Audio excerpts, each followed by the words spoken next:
भाई वो कहते हैं ना कि अपने घर में तो कुत्ता भी शेर होता है, मगर यहाँ पे तो भाई सेमी ज़ैन की यानी कि आउट ऑफ द सिटी थी, तो उसमें सवा शेर बनना पड़ा सेमी ज़ैन को। पर लास्ट में भाई हमें ऐसा कुछ देखने को मिलेगा जब यानी कि इमोशनल यानी कि फीलिंग आ जाएगी सेमी ज़ैन की, तो उस बात की हमें बिल्कुल भी एक्सपेक्टेशन नहीं थी यहाँ पे। और अगर बात करें सबसे ज़्यादा हाईएस्ट यानी कि कंफ्यूज्ड यानी कि मैच को लेकर के, तो वो थी एजे स्टाइल वर्सेस शिंसुके नाकामोरा की। और वो इसीलिए भाई क्योंकि ये दोनों बंदे अपनी एक ही हैंड साइन जो मूवमेंट थी ना लगा रहे थे इस मैचेस में। और भाई अब इन दोनों के बारे में हम क्या ही बात करें, यानी कि कोडी रोज जेकब फाटू तो यानी कि थे ही थे मैच में, मगर हमें तीसरा बंदा भी यहाँ पे एग्री करने को मिलेगा। हमने इस बात की यानी कि बिल्कुल भी रियलाइज नहीं की थी, क्योंकि यहाँ पे ऐसा कुछ हमें देखने को मिला जो कि ज्यादा इंटरेस्टिंग थी मैच को। आज के सैटरडे नाइट मेन इवेंट में हम क्या क्या हमें देखने को मिला आज हम बात करेंगे। तो सबसे पहले हम बात करते हैं कोडी रोज की। जैसे ही कोडी रोज आते हैं अपना यानी कि इंट्रोड्यूस करने के लिए, तो यहाँ पे भाई जेकब फाटू यानी कि रिंग के नीचे नीचे रेंगते हुए यानी कि अटैक कर देते हैं कोडी रोज के ऊपर। और भाई मुझे तो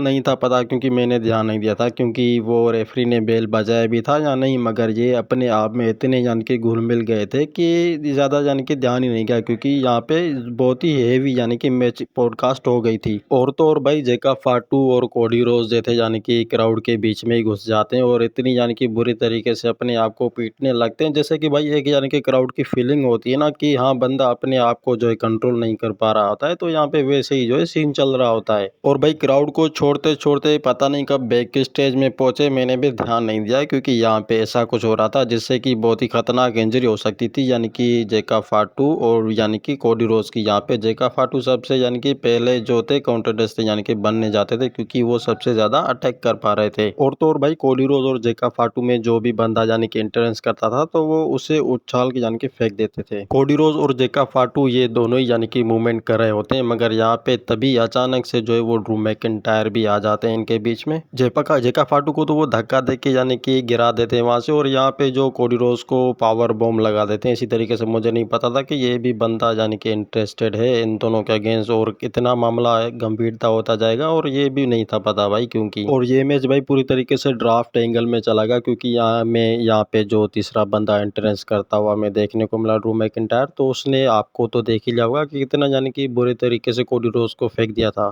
खैर कुछ भी हो भाई, क्योंकि ये बंदा जो है वो कबाब में हड्डी बनना चाहता है, या फिर उसको यानी कि कुछ ऐसा इंटरेस्टिंग लगाना था। और अब हम बात करते हैं दूसरी मैच की कॉन्टेस्ट की यानी कि कंट्रोवर्सी के बारे में। आपको तो पता है कि एजे स्टाइल वर्सेस शिंसुके नाकामोरा की एक ही यानी कि हैंड साइन मूवमेंट कॉपी थी, और ये उतनी यानी कि इंटरेस्टिंग होती हुई जा रही थी कि जितना यानी कि क्राउड को मजा आए। मतलब भाई जैसे मूवमेंट एजे स्टाइल चल रहे थे शिंसुके नाकामोरा के ऊपर, तो वैसे ही यानी कि शिंसुके नाकामोरा भी वैसे ही हैंड साइन मूवमेंट कर रहे थे एजे स्टाइल के ऊपर। और सच बताऊं तो भाई जब यानी कि एजे स्टाइल ने शिंसुके नाकामोरा को यहाँ पे लॉक कर दिया था, तो पहली एंगल में तो वो रिंग के साइड पहुंच जाते हैं, पर जब अगर दूसरी बात करें जब लॉक कर देते हैं, तो वो बहुत ही मुश्किल से पहुंच पाते हैं रिंग के ऊपर। और जब भाई एजे स्टाइल तीसरी बार लॉक करने जाते हैं, तो यहाँ पे शिंसुके नाकामोरा जो है यानी कि एजे स्टाइल को वो यहाँ पे लॉक कर देते हैं, और यहाँ पे जो एजे स्टाइल वो दूसरी यानी कि एंगल यहाँ पे चले जा रहे होते हैं, और यहाँ पे अपना यानी कि बेस्ट इंटरव्यू यहाँ पे दे देते हैं।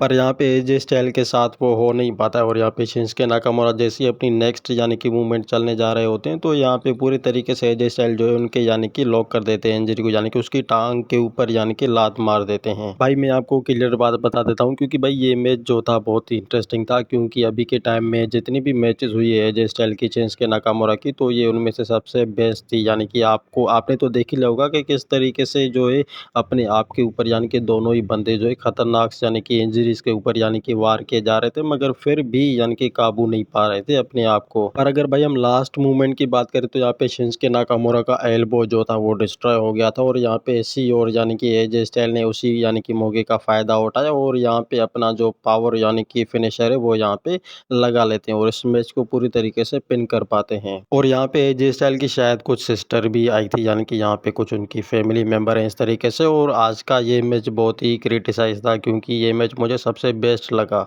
और अब बात करते हैं रिया रिप्ली और लिव मॉर्गन के मैच के बारे में। आपको पता है कि ये एक टैग टीम चैंपियन का मैच और किसी भी हालत और सूरत हाल में यानी कि लिव मॉर्गन अपने टाइटल चैंपियन जो है रिटर्न करना चाहती थी। और जब रिया रिप्ली की दूसरी पार्टनर उसको हैंडशेक करने के लिए जाती है तो यहाँ पे जो एक्साइटेड यानी कि जो मूवमेंट होती है तो वो भाई लिव मॉर्गन के यानी कि फेस के ऊपर रिएक्ट कर रही थी, यानी कि ये बंदी अब क्या करेगी मेरे साथ, कुछ यानी कि इसका जवाब नहीं होगा। रिया रिप्ली तो भाई यहाँ पे बहुत ही गुस्से में थी, क्योंकि आपको तो पता है कि आफ्टर ऑल इन दोनों की जो स्टोरी है वो बहुत ही काफ़ी खतरनाक सी होती है। और यहाँ पे लिव यानी कि रिया रिप्ली एक यानी कि मूवमेंट नहीं यानी कि जो थी वो लगाई थी यानी कि लिव मॉर्गन के ऊपर, यानी कि कोई भी अटैक भाई मिस नहीं किया था। और फिर यहाँ पे जो रिया रिप्ली होती है वो यूस्काई के साथ हैंडशेक करके यानी कि हैंड साइन मूवमेंट लगाने जाती है जैसे ही लिव मॉर्गन को, तो यहाँ पे अचानक से कुछ ऐसा हो जाता है कि जो रैकेल होती है वो लिव मॉर्गन यानी कि रिया रिप्ली को पीछे से धकेल देती है, जहाँ पे रेफरी भी आउट हो जाता है। और तो रैकेल के लिए भी यहाँ पे एक और यानी कि सरप्राइज था, क्योंकि आफ्टर ऑल यहाँ पे सैटरडे नाइट मेन इवेंट में जो है यानी कि स्टेफनी का यहाँ पे रिटर्न होता है। और यहाँ पे जो रैकेल को यानी कि जो फेस करते हुए हमें देखने को मिलते हैं तो वो क्राउड के यानी कि बीच में घुस जाते हैं। इस तरीके से वो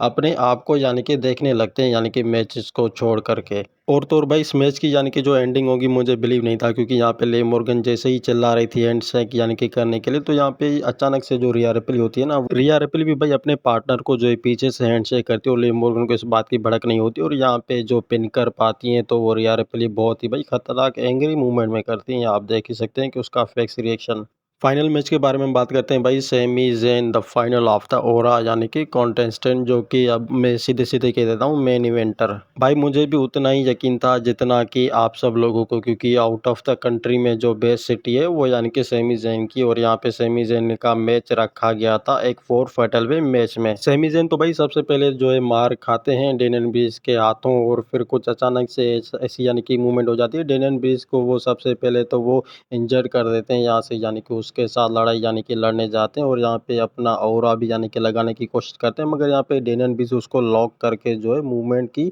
अगेन साइन कर देता है। और भाई कुछ भी हो, क्योंकि डेनियल ब्रीज जो है इस मैच को इंटरेस्टिंग बनाना चाहता था, और इसी वजह से जो है यानी कि डेनियल ब्रीज यहाँ पे आरक्यू रैंडी ऑर्टन से भी भिड़ने लगता है। और तो और भाई फिर बीच बीच में ख्याल आता है रैंडी ऑर्टन को कि मेन इवेंटर कहाँ चला गया, जो सेमी ज़ेन होता है वो भी यानी कि उसको एक यानी कि आरक्यू फिनिशर यहाँ पे लगा लेते हैं, और फिर बाद में ये नोट करते हैं रैंडी ऑर्टन आरक्यू कि भाई वो बंदा कहाँ गया, एनएक्सटी वाला ट्रिक विलियम। अब रैंडी ऑर्टन तो ट्रिक विलियम को आउट कर देते हैं यानी कि बाहर यानी कि फेंक देते हैं रिंग के ऊपर, और यहाँ पे सबसे यानी कि जो मूवमेंट्स होती हैं खतरनाक आरक्यू की, वो फिनिशर लगाने जाते हैं। सबसे पहले तो वो डेनियल ब्रीज को लगा लेते हैं और फिर साइड में होके जाते हैं, तो ट्रिक विलियम भी वापस आ जाए तो उसको भी यहाँ पे एक वो फिनिशर लगा देते हैं। पर जब सेमी ज़ेन को लगाने जाते हैं तो वो भाई खेल उल्टा ही पड़ गया, क्योंकि सेमी ज़ेन यहाँ पे न्यू यानी कि हैंड साइड मूवमेंट कर देता है आरक्यू जैसी, यहाँ पे फिनिशर लगा देता है, और फिर यानी कि नोट करता है कि रिंग के यानी कि बाहर अनाउंसिंग टेबल के ऊपर जो आरक्यू का फिनिशर होता है वो सेमी ज़ेन लगा देता है। ऐसा तो शायद भाई मुझे लगता है कि सेमी ज़ेन के साथ पहली बार हुआ होगा जब वो आरक्यू फिनिशर यानी कि रैंडी ऑर्टन को देने जा रहे थे। मगर यहाँ पे वापसी की बात करते हैं तो जो सेमी ज़ेन होते हैं वो यानी कि इंजर्ड कर पाते हैं, यानी कि अपना टारगेट जो है वो डेनियल ब्रीज को ही बनाने जाते हैं। सेमी ज़ेन तो यहाँ पे ड्रॉप किक लगा देता है यानी कि डेनियल ब्रीज को, मगर यहाँ पे ट्रिक विलियम जो होता है वो रिंग के साइड नीचे होता है, और यहाँ पे जो आरक्यू और रैंडी ऑर्टन होते हैं वो भी यहाँ पे भाई कुछ ऐसा में मूवमेंट देखने को मिल जाता है कि जिससे रैंडी ऑर्टन आरक्यू की जो बेस्ट इंजरी यानी कि फिनिशर लगा रहा होता है, तो वो भाई सबको यानी कि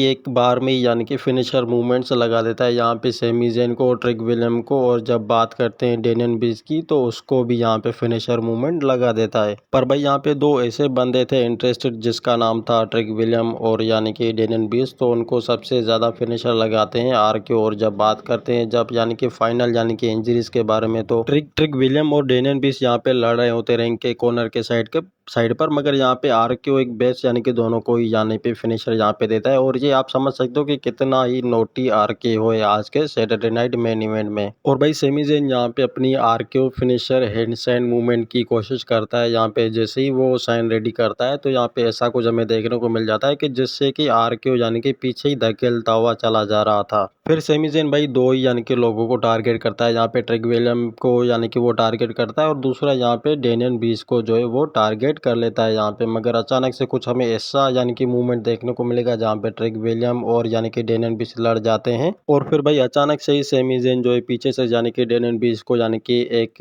हैंडस्टैंड जो मूवमेंट फिनिशर किक होती है वो लगा देता है यहाँ पे और इसी तरीके से पूरी तरीके से यानी कि मैच को वो पिन कर जाते हैं। ये था भाई आज का यानी कि सैटरडे नाइट मेन इवेंट। भाई मुझे तो बिल्कुल भी यानी कि इंटरेस्टिंग नहीं लगा, क्योंकि यहाँ कह सकते हैं 50%, मगर अगर यहाँ पे किसी का रिटर्न होता तो भाई बहुत ही बढ़िया यानी कि हो जाता। बाकी आपको कैसा लगा सैटरडे नाइट मेन इवेंट आज का, आज आप कमेंट में ज़रूर बताइएगा।